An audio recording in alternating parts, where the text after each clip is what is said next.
Morning. I'm really glad that Chris finished on Jeff Bezos's quote of day one, because for me, this is day one. This is my first day at Instagram and my first time representing Instagram. So forgive me, I have notes. But Chris talked about how mobile is changing everything. Not working. And yeah, we all know this is the reality. We know that UK consumers are spending more time on digital than any other media. In fact, digital's up 276%, driven by mobile. Mobile is outpacing digital. It's taken mobile 5 years to reach 1 billion people. It took television 67 years.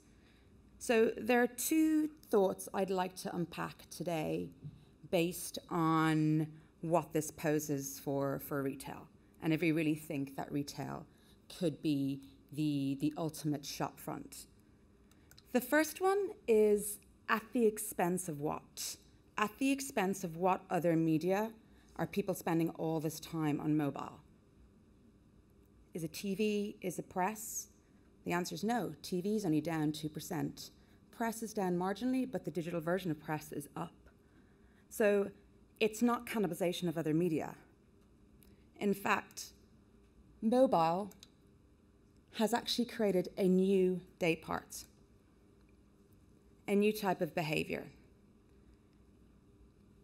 If you think about it, where's this time coming from?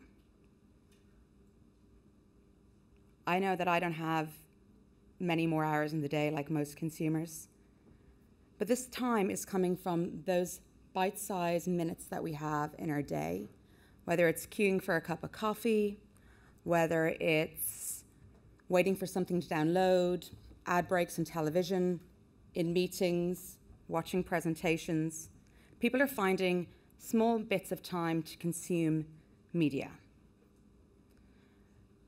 If you think about it, and I think this is a stat I was reading, I think it might have been in Wired actually, that there are only 1 to 2 hours a day that we are without our phones, and they are not on purpose. And it's not when we are asleep.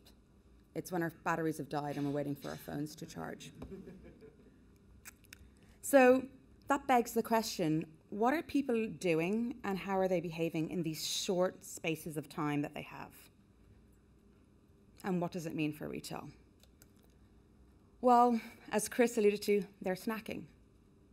They're snacking on short-form content, mainly image-based. The rise of the app, feed-based apps, and the rise of the 15-second video. So the thing is, this now means that we have to think about how to build content for people during these short spaces of time.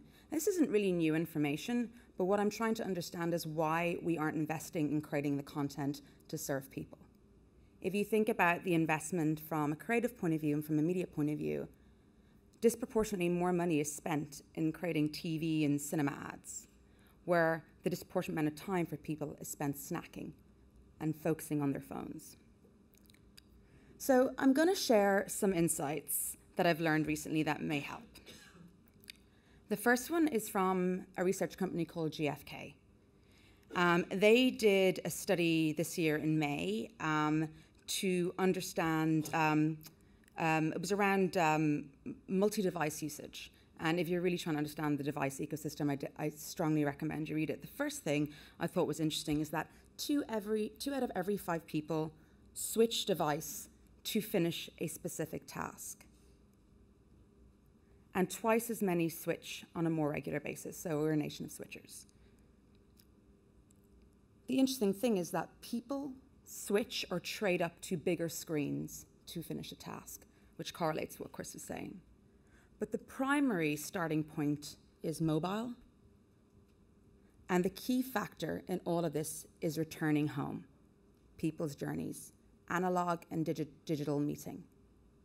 So that hasn't changed. The second insights that I'd like to share are very recent ones that I just learned at Instagram as I was joining. And I was keen to understand the growth that we were seeing and the massive amount of time spent and why people were spending, it's a really simple app, right? All you can do is shoot a photograph, filter it, consume in your feed. But this time spent trying to understand the careful curation, the poring over images, and what people were doing in their feed. And there's some qualitative studies that we ran to try and understand how people feel about it and how these images make them feel. And the first thing I thought was interesting was this notion of transportation and it being transportative. And what people were saying is that it takes me to a place of inspiration about things that I'm passionate about. It's almost like my daily meditation and my moment of inspiration. And I was thinking about this yesterday as I was sitting in my living room and I was looking at the window at the sideways rain and people's umbrellas blowing inside out and wondering whether I was going to go outside. And I was looking in my feed and I saw this image of, and I think it was the North Face actually, because I follow their feed, of the skier girl who had their 2 skis in the snow, ready to jump off into some fresh powder. And that is exactly the place I wanted to be yesterday, not looking out my window, deciding whether I was going to go outside in the rain. And this notion is that one image can transport you and take you somewhere and inspire you. And people want to be inspired. The second thing was the inspiration of others. 60% of people that engage on Instagram and platforms like it actually are engaging with people and things and publications that they don't know. Very unusual concept for me coming from Facebook, where all the people and all the things you engage with are the things that you know in reality. People are engaging with people that have unique passions that are similar to theirs. A common bond that they share around a number of topics, and it's not just fashion, it's about people's passions and people's inspirations. This is one of my favorites. This is an Instagram feed. If you're a Londoner, you should follow it. It's called Miss Underground. It's a girl, and she takes photographs of the underground. Her unique perspective and use of symmetry and light can turn something that's mundane and ugly into something really beautiful. And this is what millions and millions of people are doing. They're being inspired in the mundane, they're being inspired through their passions. The good news is that brands are generally used to doing this, and some are doing it already.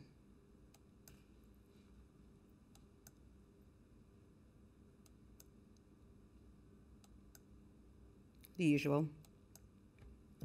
So, what does this mean? We now have a new day part, and we're not creating enough bite-sized content for it, in a world where people's first jumping off point is their device, their mobile phone, and people are looking for inspiration. People are looking for inspiration in the same way they pour through magazines, but now it's in a small square where they have access to 24 hours a day. And mobile is now the new shop window. I don't think there's any disputing that. Thank you.